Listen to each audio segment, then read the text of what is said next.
Hello everyone, welcome to my channel Diamond Math Tech. आज मैं आपको BCECLE का इंग्लिश क्लास का डेमो देने वाला हूं। तो देखिए, इंग्लिश क्लास का सबसे पहले हम लोग सिलेबस पर चर्चा कर लेते हैं कि आखिर सिलेबस क्या है। ठीक है, तो सिलेबस के टॉपिक, सबसे पहले मैंने टॉपिक यहाँ पे लिख रखा है। टॉपिक को देखिए क्या लिखा हुआ है।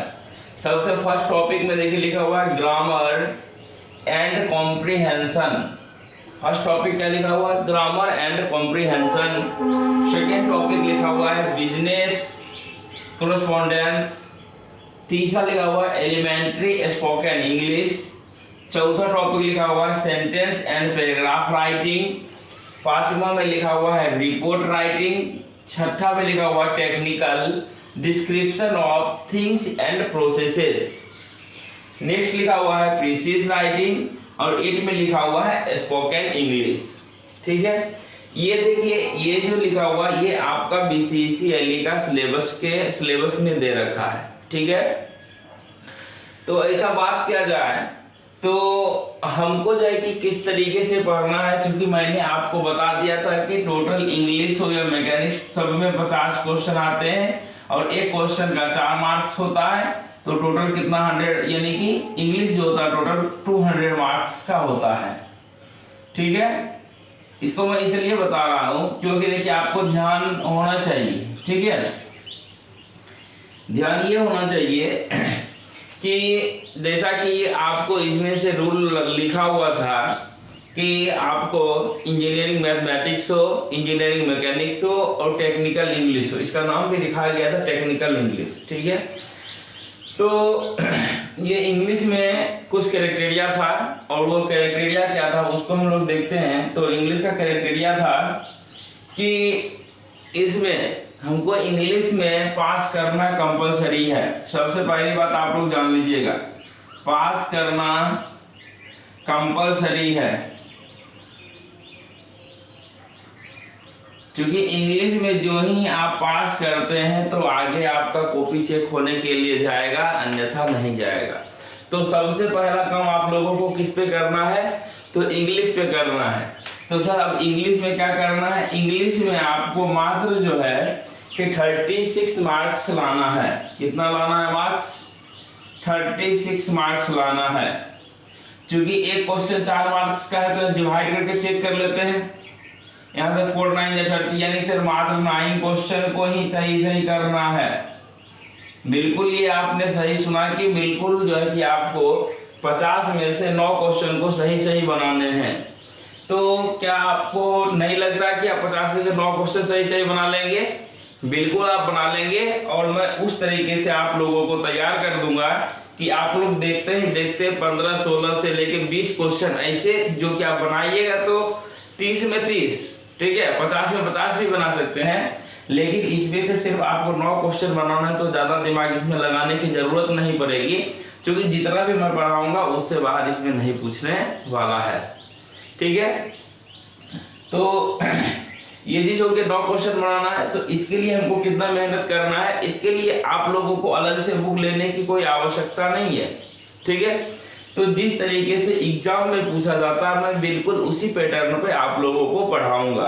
ठीक है, अब देखिए यहाँ से जो है कि अब यहाँ से जैसे कि आप लोग इंग्लिश तैयार कर लिए, मैथमेटिक्स और इंजीनियरिंग मैकेनिक्स जो है कि इस पे आप लोगों को ज़्यादा मेहनत करनी है।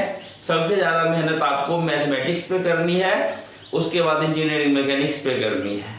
ठीक है, चूंकि इंजीनियरिंग मैथमेटिक्स पे आप मेहनत करते हैं तो रैंक आपका फर्स्ट, यानी कि दोनों में जो है कि आपको सबसे पहले मैथ को प्रायोरिटी दिया जाता है, उसके बाद मैकेनिक्स को दिया जाता है। ठीक है, वही दोनों विषय से आपका रैंक बनता है। और ये जो है कि सिर्फ थर्ड जो है कि इंग्लिश में जो है कि हमको 9 क्वेश्चन बना के पास करना जरूरी है।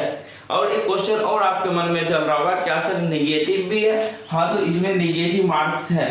निगेटिव मार्क्स का क्या फंडा है इसको आप लोग समझ लीजिए। ठीक है, तो निगेटिव मार्क्स का फंडा ये है कि अगर आप एक क्वेश्चन सही बनाते हैं तो 4 मार्क्स मिलेंगे। क्या कहते हैं? अगर एक क्वेश्चन सही बनाते हैं तो आपको 4 मार्क्स अचीव हुए, लेकिन एक क्वेश्चन अगर आप गलत बनाते हैं तो सिर्फ 1 मार्क्स कटेंगे। यानी कि आपको टोटल कितना मार्क्स हो गया? 3 मार्क्स आ जाएंगे। ठीक है, इस फंडा को समझिएगा कि अगर आपने एक सही बनाया तो आपको 4 मार्क्स मिलेंगे, अगर आप एक गलत बनाते हैं तो आपका 1 मार्क्स कटेगा, यानी कि 4 में से 1 गया तो 3 मार्क्स आपको फिर भी अवेलेबल रहेंगे।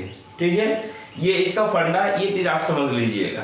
तो देखिए ये चीज लिखा हुआ था, तो सबसे पहले हम लोग चलते हैं अपने सिलेबस की ओर। देखिए यहाँ से लिखा हुआ ग्रामर। ग्रामर में ऐसे देखा जाए तो ग्रामर में सभी चीज चल आता है, noun, pronoun, adjective, verb, adverb, preposition, conjunction, interjection, tense, voice, उसका क्या कहते हो अलग से जो है कि बहुत सारा टॉपिक होता है। ठीक है, अब ग्रामर में तो लिख दिया, तो ग्रामर में टोटल ग्रामर को आपको मजबूत करके जाना होगा। ठीक है, लेकिन आप लोग को उस तरीके से नहीं पढ़ना है जिस तरीके से सिलेबस में दिया है। अगर सिलेबस के अकॉर्डिंग पढ़ते हैं तो आपको कुछ हवा भी नहीं लगेगा। ठीक है, तो देखिए यहाँ लिखा हुआ कॉम्प्रिहेंशन। अब तो हमें एग्जाम में तो जितना भी क्वेश्चन आता है सभी रहता है ऑब्जेक्टिव टाइप का क्वेश्चन रहता है। कैसा क्वेश्चन रहता है? ऑब्जेक्टिव टाइप का रहता है। ठीक है, और ये जो सिलेबस जो बनाया है आप पढ़े होंगे सेमेस्टर फर्स्ट और सेकेंड सेमेस्टर में पढ़े होंगे कि जिसमें आप कम्युनिकेशन स्किल करके चैप्टर आता था सिलेबस, उसको पढ़े होंगे आप। एक फर्स्ट सेमेस्टर या सेकेंड सेमेस्टर में आप लोगों को पढ़ना पड़ता है। ठीक है, जिसमें कि आप लोगों को नोटिस लिखना होता है, एप्लीकेशन वगैरह लिखना होता है। तो बहुत दिनों से भूल गए होंगे, लेकिन वो चीज यहाँ पे नहीं लाना है। जैसे देखिए कॉम्प्रिहेंशन। अब कॉम्प्रिहेंशन कहने का मतलब ये है कि आप जो है कि कुछ कुछ को रीडिंग कीजिएगा, कॉम्प्रिहेंशन छोटा छोटा कहानी टाइप का, जिससे कि उसको आप फ्रेशली पढ़िएगा तो वहां से आपको पता चलेगा यूजेज ऑफ प्रीपोजिशन, कहाँ पे दा लगता है, कहाँ पे ऑन लगता है, कहाँ पे इनटू लगता है, यानी कि ये चीज आपका मजबूत हो जाएगा। तब देखिए नेक्स्ट लिखा हुआ है business correspondence. Business correspondence elementary spoken English, छोटा छोटा वर्ड जो है जिसका क्या कहते हैं फ्रेजल मुहावरा के अर्थ में सेंस में जो होता है वो कहता है कि उसको हमको क्या करना है स्पोकन इंग्लिश के थ्रू बोलने के लिए। जैसे कहते हैं कि आओ बैठो, प्लीज कम सिट डाउन, यानी इस तरीके से जो है कि बोलने के लिए मुहावरा वाला कहता है। ठीक है, नेक्स्ट लिखा हुआ सेंटेंस एंड पैराग्राफ राइटिंग।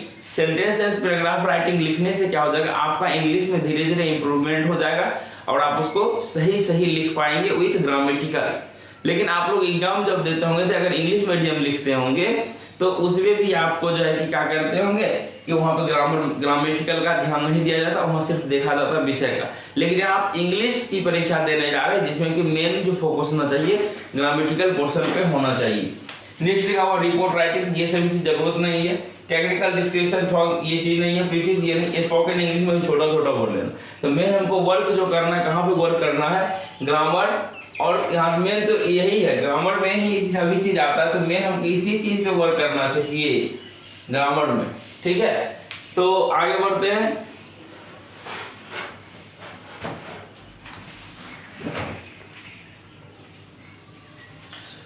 तो जैसा कि देखिए कि आपको ग्रामर में क्या पढ़ना होगा। ग्रामर में देखिए जैसे मैंने बोला था इसी पे आपको ज्यादा ध्यान देना है। तो ग्रामर में देखिए क्या लिखा हुआ है, सबसे पहला टॉपिक लिखा हुआ है सब्जेक्ट वर्ब कंसर्न। ठीक है, सेकेंड में लिखा हुआ टेंस, थर्ड में लिखा वॉइस, उसका लिखा synthesis, common error, vocabulary, unseen passage, और एक चीज यहाँ पर इंपॉर्टेंट चीज देख रहे होंगे फोनेटिक्स। ठीक है, ये चीज दिया हुआ है कि आखिर देखिए अब इसमें से ये सभी चीज तो हमको पढ़ना है, ये बच्चों पुराने सिलेबस का है। ठीक है, न्यू सिलेबस चेंजिंग नहीं किया था, लेकिन जो है कि लगातार उसका पूछने का तरीका जो है कि वो चेंजिंग करते चला गया। ठीक है, तो ये चीज हो गया कि आपको देखिए सब्जेक्ट वर्ब कंसर्न में कैसे पढ़ना है, टेंस कैसे पढ़ना, वॉइस कैसे पढ़ना, इसमें से टोटल चीज आ जाता है। ठीक है, तो एक देखिए जैसे फोनेटिक्स अलग चीज होता है, उसी तरह एक इसी में आ जाता है सिलेबल आएगा, वो अलग चीज होता है। ठीक है, और जो है कि उसमें से फिक्स्ड प्रीपोजिशन होता है, वो अलग चीज होता है। ये सभी चीज होता है कि हम लोगों को क्या क्या पढ़ना पड़ता है। ठीक है, तो एक यहाँ से नोट में हम लिख देते हैं कि हम लोगों ने अलग से बनाया। ठीक है, नोट में लिखिएगा आप लोग कि यहाँ से जो है कि हम लोग पहले वो चीज पढ़ेंगे जिसका फिक्स्ड आंसर आता है। इसमें से बिल्कुल सिलेबस की ओर नहीं भागेंगे अभी। ठीक है, इसमें से सिलेबस की ओर बिल्कुल टॉपिक वाइज मैं पढ़ाऊंगा। पहले जो है कि आप लोग उसके पीछे नहीं भागना, आपको भागना किसके पीछे है, ताकि आप अपने अंदर कॉन्फिडेंस ला सकें। 15 से 20 क्वेश्चन हर सिलेबस क्या कहते हैं हर प्रीवियस ईयर में बनाने का, हर मतलब बनाने का। तो इसके लिए हमको क्या करना पड़ेगा, सबसे पहले वर्क करना पड़ेगा फिक्स्ड आंसर पर, ठीक है। फिक्स्ड आंसर अब कहाँ से आएगा, इसके लिए मैंने प्रीवियस ईयर देखा था। तो प्रीवियस ईयर चूंकि मैं पिछले साल पढ़ाया था, तो क्या क्या आता है तो उसको देखिएगा आप लोग, ठीक है। देखिए